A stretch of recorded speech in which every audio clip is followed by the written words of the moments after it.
Hello and welcome to Her Path to Success. My name is Tahara Hasham and our show is brought to you by the Arab American Women's Business Council, whose mission is to empower Arab American women of diverse professions through leadership and networking and professional development opportunities. Tonight, our guest is Nancy Jaafar. She had completed her bachelor's and her master's at Wayne State in psychology. She's been working in the Dearborn Public Schools for 10 years, and she recently just got certified as a hypnotherapist and opened up her own clinic. And on top of all of that, she also leads her own page called Heals, which is helping elevate every lady's success. Hello, Nancy. Hello. Welcome to our show tonight. Thank you. I'm glad to be here. So why don't we get started and you tell us a little bit about your journey and how do you define success for yourself? Well, I was thinking about this a couple of days ago, and I was thinking about the word journey. Yep. And I think it's ideal because it really encapsulates everything that I think I've been going through, because it was really an evolution. Mm-hmm. Since I was a little girl, I always had a knack for people and understanding people. Mm-hmm. And it wasn't just like the friend who listened and lended an ear and gave advice.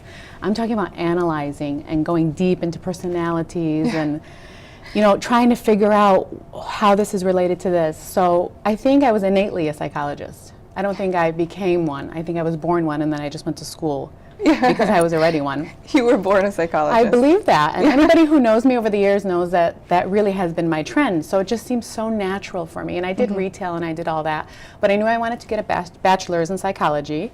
Okay. And I didn't fully understand that a bachelor's in psychology or a liberal arts degree is just so general. So by the time I graduated and I felt happy that I graduated with a bachelor's, I was left with nothing in essence because I didn't know what to do with it. It's harder to start with liberal arts because there's no real career path unless you continue your education. Exactly.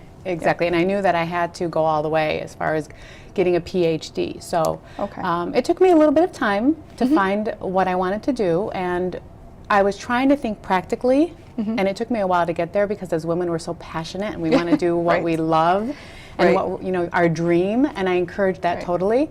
But there has to be a balance between that and how practical is it to live off and, to be able to have a career. You can't just have a dream and have it go nowhere. It's how can I have a dream and set a goal with that dream and actually achieve it. Which led me to the master's degree in school and community psychology. So I knew that at a master's level I'd have a career.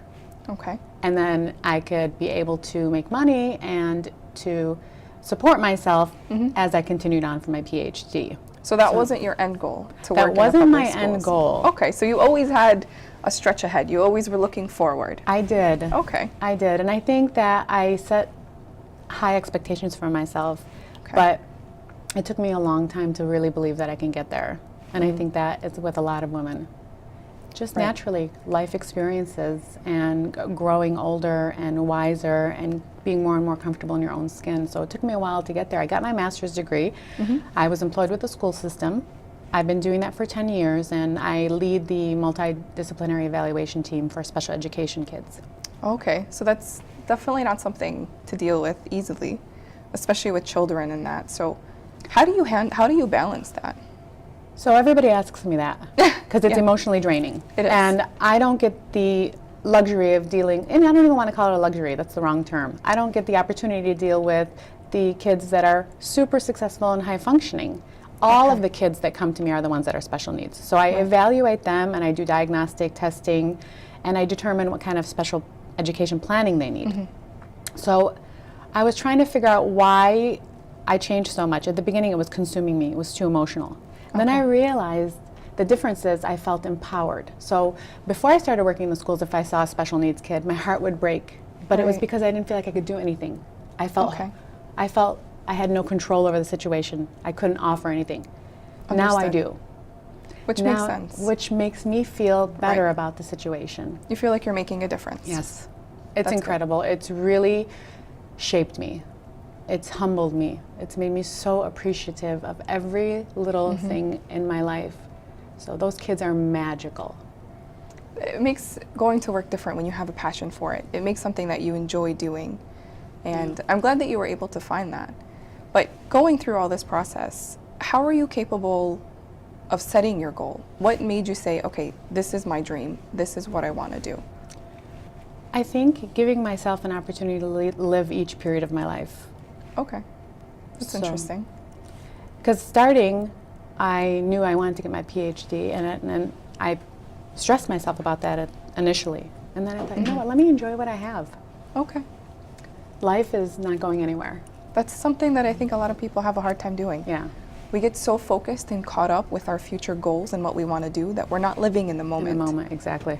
So I'm glad that you figured that out. Yeah, it took me a while. Listen, I didn't get here. It was my journey. Right. So I did the schools, and then as I continued on, I still felt like I needed more. I've always felt like there was a calling for me. Okay. I really felt that. I couldn't put it into words. I know a lot of people say that, and I used to laugh at myself. But I feel like I was put on this earth with a mission, and it was greater than what I was doing. And then I found out about hypnotherapy. Interesting. That's not something that you typically hear that people go into. And I know when I first heard about hypnotherapist, you kind of say, oh, it's not real, or it's a fake Right. therapy and it's just someone trying to make money. But as I started to learn more and more about it, and I got to know you and I researched, I found it's a lot more than that. Yeah. Do you want to give us a little hint? And Sure. how did you come into hypnotherapy? And So I'm going to give you the short story because it's a little long. But like I said, I've always been there for my friends, and I've been a therapist for many people throughout the years. So a friend of mine was really challenging herself to grow. And she was a woman, and she was strong, and she was ambitious and driven, and she read all the right books and the CDs, and she challenged herself. And she did a lot of growing as far as her self-esteem and her courage and conquering fears, but there was still something holding her back, and she could not figure out for the life of her what it was. Okay. So she went to take somebody to quit smoking, and she did some research. She took him to a consultation, and the consultation was with a hypnotherapist. Well, the person who was Okay. supposed to quit smoking found this to be ridiculous, but she walked away in awe.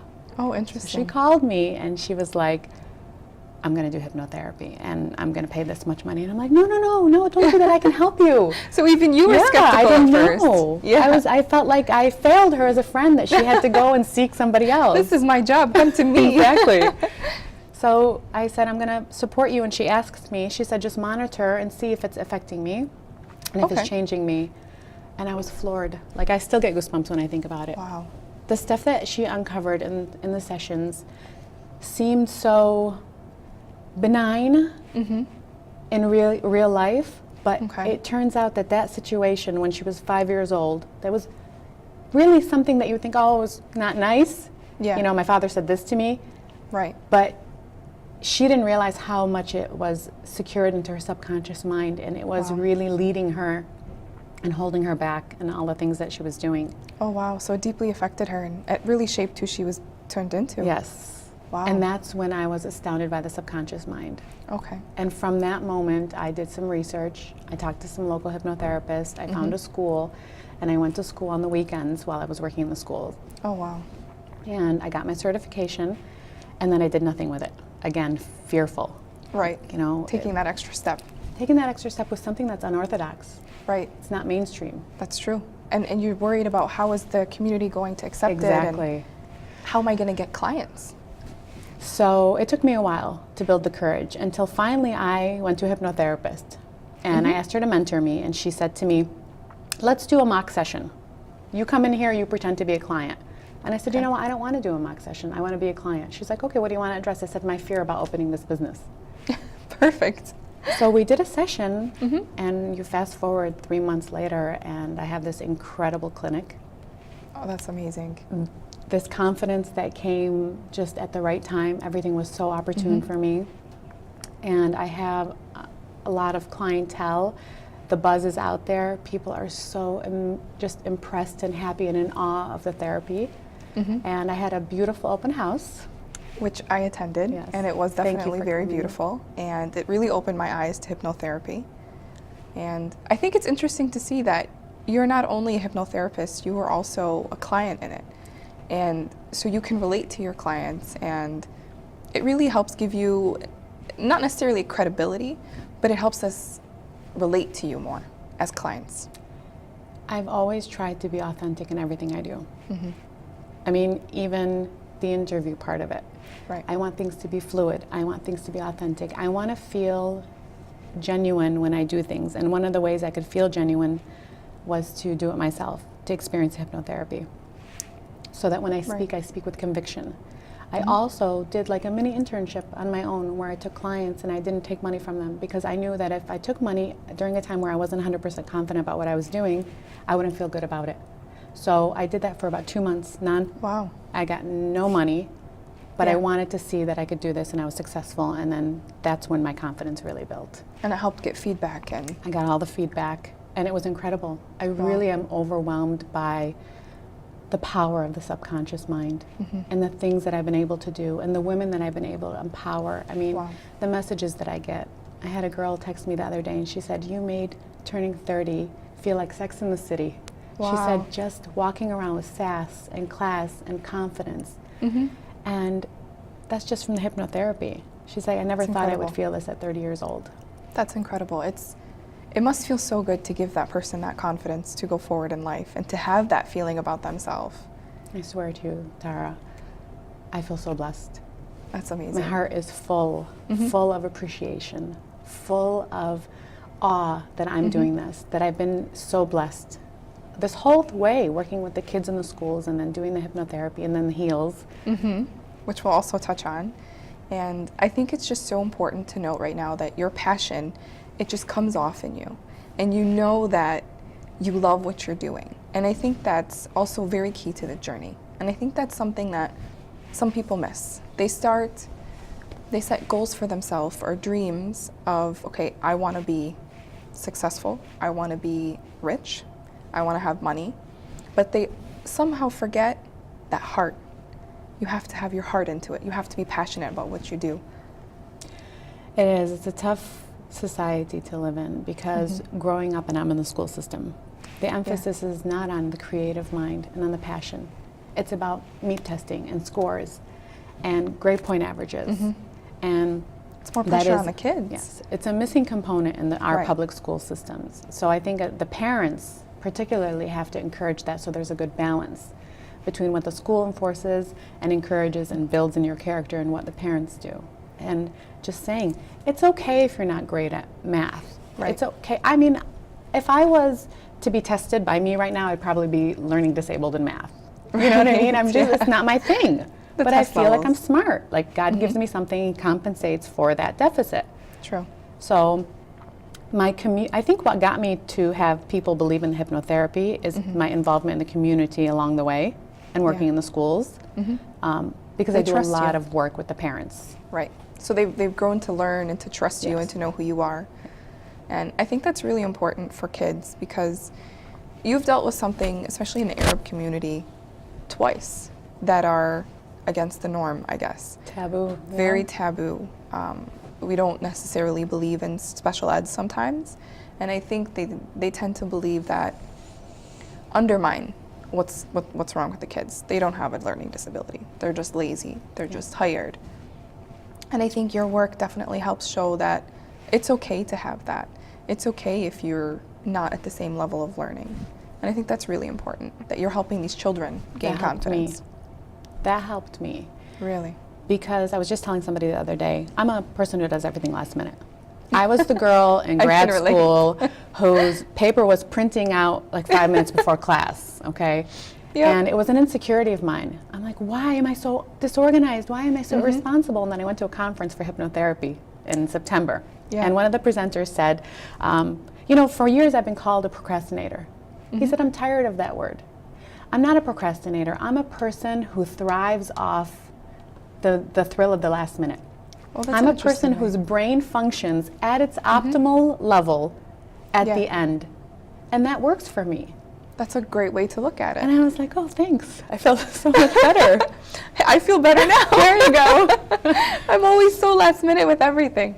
So that's good to know. We're normal. Out. Exactly. And this is the same feeling I try to give the parents and even the people who come to me for hypnotherapy. Because we're in a society that's so based on deficits and disabilities. And if you don't have this, that means you're disabled. No. It's the end of the world. You have strengths and weaknesses. You're human. Build on your strengths. And you know what? Try to work with your weaknesses, but build on your strengths. And we forget that part. That's a great way to think about things and to teach them. Yeah. And it goes along with hypnotherapy as well, because you're teaching them at a young age. Yeah. Well, I'm reframing too. So I have adults. I have 60-year-old clients, I Yeah. have 30-year-old clients, and I have 12-year-old clients. And Wow. I've had a 7-year-old client. But what happens is you come to me after your brain has already developed. And during the stage where your brain is developing, you're exposed to a lot of different situations and opinions and words and things like that. So you're 5 years old, Okay. you're an innocent little girl, and you're in a situation that has nothing to do with you. But for some reason, whatever it is that's going around you, you internalize and you take it personal because you haven't developed the sophistication to filter through and say, this is not against me. Makes sense. So it could be a parent, it could be a teacher, it could be a neighbor, it could be a friend. And you could be scolded for something harshly that really didn't deserve that scolding, but because your dad was in a bad mood that day, and Right. you know how it is. You're a 5-year-old brain. And your You don't- 5-year-old brain, exactly. Our emotions are different then. It's a lot less complex. Things are as they are. They don't look behind them It's and concrete. say, right. So you just take that, interpret it, stick it in your mind, and you take from it, Yeah. you know, he doesn't love me or whatever it is. So when you do hypnotherapy, you go to the root cause, and that's called an initial sensitizing event. So I Okay. actually put you in trance, I get you super relaxed, and I access the subconscious mind by shutting off the critical part of your mind, the conscious one, the one that interferes in so many things. And that's why when you're trying to do something on a conscious level and you're like, I'm doing all the right things, but something's holding me back, there's a block there. People feel it, they don't know how to put it in words. Yeah. The block is the information in the subconscious mind. Oh, okay. So you go into trance, you reframe and heal that misinformation or the misinterpretation of the event. Go straight to the source. And then once you do that, you can come see me every week, and then I can now build you up with affirmations. Okay. So you start from the bottom and work your way to the top. Yeah. That's great. I'm so glad to see when I see women who are following what they love to do. And part of the whole Arab American Women Business Council is they love to empower women and help them achieve success. And one of the things that actually drew me to you, how I met you, is through your heels page. And I feel like the messages align. They're very similar messages. So do you want to go and tell us a little bit about that? Sure. So I was sitting around in my house, and I was watching the news, and there was a very traumatic story about a girl who ran over another girl, over a boy. Oh, It wow. was all over the news. The girl ended up in the coma. This community knew about it. It's very sad. I felt like that was my pivotal moment. That's when I thought, what is happening to us? We already don't build each other up. Right. We already compare, each other, and we don't feel happy for the other woman's joy. But to take it to this level where it's gotten physical and somebody almost died, I felt like something needs to be done. And that's what inspired my heels movement. So I came up with the idea, play on words, of course high heels, because I am a girly girl at the end of the day. Okay, so We all are to some extent. Yeah, fashion is important to me, so the play on the word heels, the acronym was helping elevate every lady's success. Okay. And I created a Facebook page where I just wanted an opportunity, even if one person heard me, just to say, guys, look, we're getting to a bad place. We need to stop, we need to reevaluate. We need to find our balance between femininity and masculinity. And society pushes us to be assertive and successful in everything, and along the way we compromise the delicate nature of the woman, especially the Arab American woman. Yeah, we get a double-edged sword almost. Yes. We have more pressures on us as Arab Americans to follow through with the culture, and we're expected to act a certain way and to think a certain way, and then we also have the American culture where, like you said, we have to be successful, we have to be in corporate America, or we have to have a certain job. And I think we get lost in the middle. Yes, absolutely. That's perfectly said. It's finding the balance between the East and the West. And I felt like a lot of our girls, without sounding judgmental, is coming from a good place. Yeah. We're taking the ugly from the West and the ugly from the East. Right. And we created this little subculture that just wasn't working for me. Instead of taking the best of both Yes. worlds, we managed to take somehow, not necessarily the worst, but not the best. Yes. And Well, sometimes, some of the things you do see, they were the worst. I mean, look at yes, this that's true. situation. That was definitely the worst of the worst. And I remember that situation you were talking about And I remember thinking when that happened that I just felt so helpless. I felt so helpless in thinking, what are we doing to ourselves as women? We should be helping to build each other up. We should be helping to grant each other this success and motivate them. And that's why I reached out to you, and I did, because I saw it and I thought, this is perfect. This is exactly what we need in our community. I fell in love with you when I got that message. Because you were the first message I received on my Heels page. It was a private message, and it was so encouraging, and you were just telling me how proud you were of it, and you offered help, and you made me feel like what I did was right in that moment. You made me feel like, yes, there are women out there who do want this for each other. Yeah. So your message was very, very critical for me, and I was so appreciative of it, truly. I'm glad I could help. Yeah, no. And a nice word goes a long way. Yeah. And one of the things I talk about in Heels as well is give a compliment. Yeah. You know, she sees you looking at her. Right. She sees the look and the stare. Just say something. Hey, you look good today. It's a better reflection of you as a woman. Right. So I've been blessed. I've had amazing, amazing women. Mm-hmm. My girlfriends are my angels, and my mom is dropped from heaven. So I've known nothing but beautiful women. So you have great examples for you. And we build each other up all the time. That's very And good. hopefully that will send a message to the younger generation, just having more of those unions and people seeing that public display of admiration and love and Right. and pride.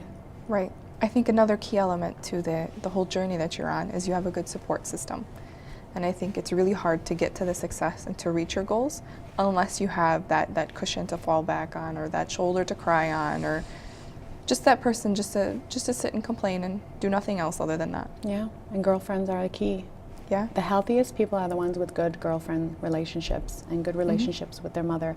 Some of it is out of your control, but with the hypnotherapy, going back, every single woman that walks in, and men too, I don't want to sound like I'm being biased or favoring, but every single person that walks in has a touch of Heels influence.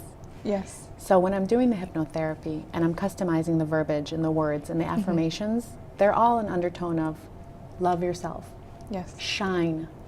You are a star.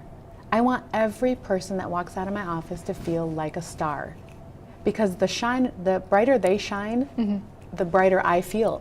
It doesn't threaten me. It builds you up. It builds me up incredibly, and I wish people knew that. Just wishing well for other people makes you brighter on the inside. That's a great message to send out. And I'm glad to see that we have someone in the community that's building everyone else up. And I'm so excited to see where you're going to be heading to next. Thank you so much. Nancy, before we go and you can do a little ending of your own, give us 3 tips for our audience on being successful and setting their own journey. Okay, well, the number one thing is failure is not failure. Okay. You have to try, you have to not succeed so that you can figure out how you're going to get to the right place, and you appreciate your successes even more. That's true. And I think what people need to understand is that everybody has a set of skills. Tap into the right ones. If you focus on your negative qualities, you will be held back forever. That's a very good point. And one of the things I had to learn how to do was accept praise. Oh yeah, it's sometimes hard to It accept is. compliments.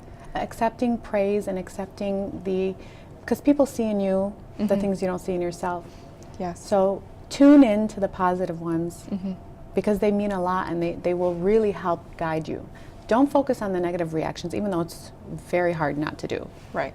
But if you're going to do it, at least balance. So when Yes. somebody says, my God, you're amazing, you're so creative, take that. That means something. Creativity is something they see in you. Yeah. So I think that'll really help you finding your niche. So I think it all has to do with just building yourself from the inside, honestly.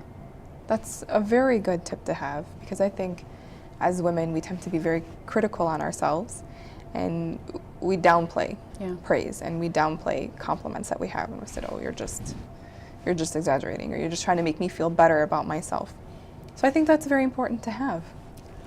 I feel that the hypnotherapy, and I don't want to use this word because it sounds cheesy, I feel like it's magic. I can't tell you the way that it can heal a person and the way that it can build them up. It allows everything that you're doing on a conscious level to flourish. I have brilliant people who came and have seen me that were struggling with anxiety their whole lives and couldn't apply for a job, but they're so intelligent and they have everything going for them. Deal with the anxiety, and now they have a new job. I have people, just their overall self-esteem, people who needed to lose weight that was holding them back forever. They have this amazing person inside of them. Yeah. But the fat boy or the fat girl that they keep seeing themselves on a subconscious level blocks them. So I feel like that is something truly every single human being, whether it's sports enhancement, focusing on school, test taking, depression, anything, pain management, illnesses. I am dealing with the entire gamut. ADD, smoking. Smoking is one of the greatest ones, especially in this community. Quitting hookah. Yeah. Quitting the cigarettes. Oh yeah, it's very tough. That success alone, feeling like you can do this, gives you a willpower, and that spirals. Yeah. I think a very important key is if you don't have the confidence and you don't believe in yourself, you're never going to move forward. You're going to be stuck. So it's very good that you're helping boost their confidence to help them move forward and to achieve their goals and their success. And the confidence happens naturally when I take away those negative belief systems that they're not even aware they have. It's interesting. People are afraid to fail, and they don't even know why. Oh yeah. I had one girl, brilliant. I ended up doing a session with her, and she was super, super tough on her daughter. Super tough on her daughter, overachiever, she's a perfectionist, she's successful, but she was anxious and uptight all the time. When I did a session with her and we went back in time, the memory that came out as the cause for all of this was her first grade teacher.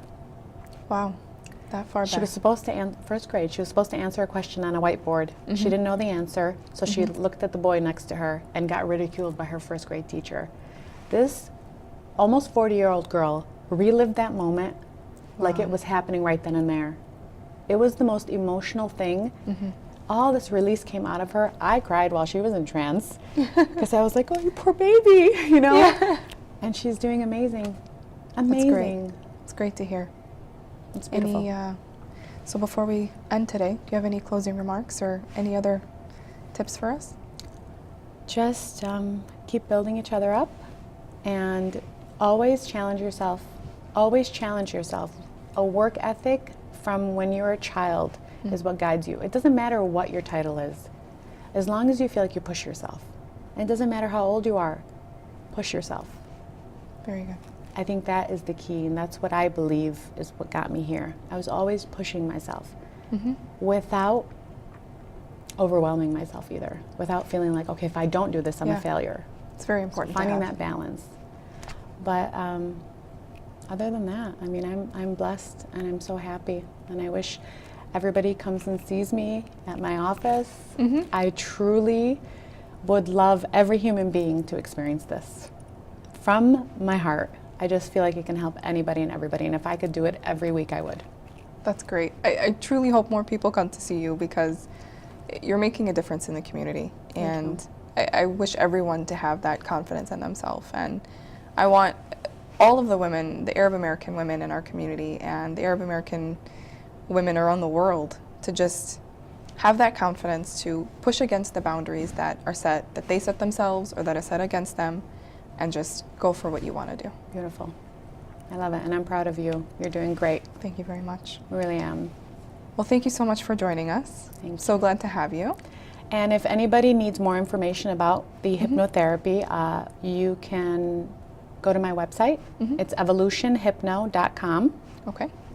And all the information for the office, the services, links are on there, what I do. So great way to contact you. Yes.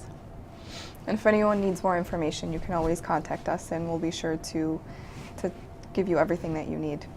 So thank you for joining us tonight. Again, my name is Tahara Hasham, and our guest tonight was Nancy Jaafar, and this is Her Path to Success.